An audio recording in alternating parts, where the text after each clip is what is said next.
Hello, my name is Nathan Stevens. Welcome to my very first podcast.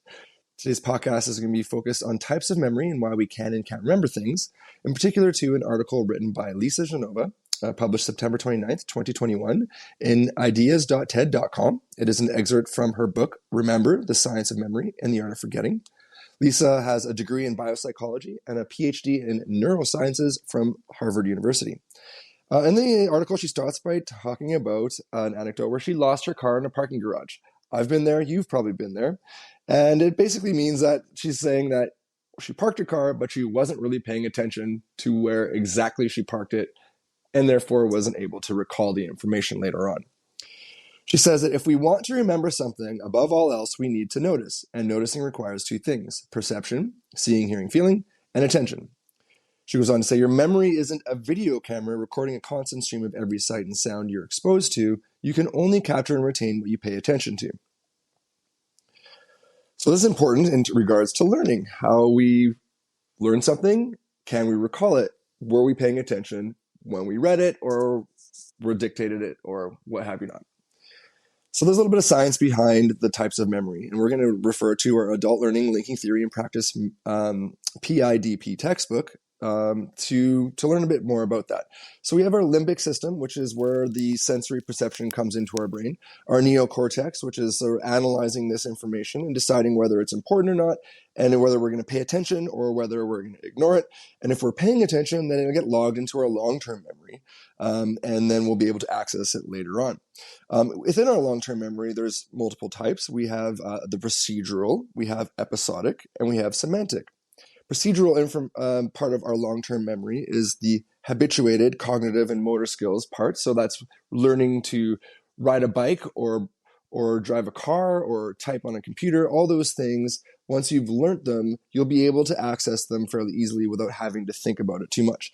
Your episodic is the type of memory associated to a sound or something or a smell that brings back a memory, a particular time or place that something happened in your past. So you smell a flower, it reminds you of your grandma's house in the summertime, and maybe all kinds of memories can come flooding back just from that one smell.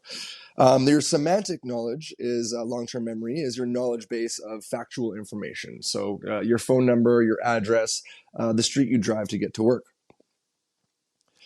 So how are there other ways that we can help us focus better?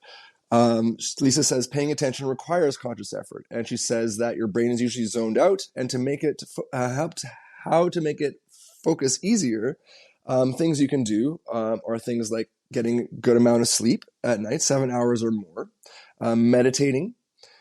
She recommends a little bit of caffeine, but not too much, and not 12 hours before going to bed.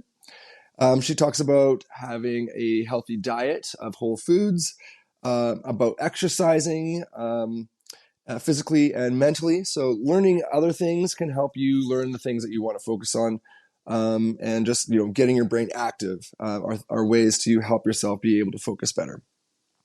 In terms of the classroom, an activity that I like to do is a memory game where you go in a circle and everyone tries to remember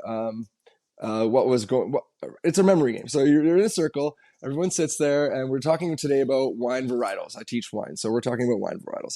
I'll start with one person listing a wine varietal, and the next repeating that one and adding one, and then the third repeating the first two and adding a third, and so on and so forth until somebody makes a mistake.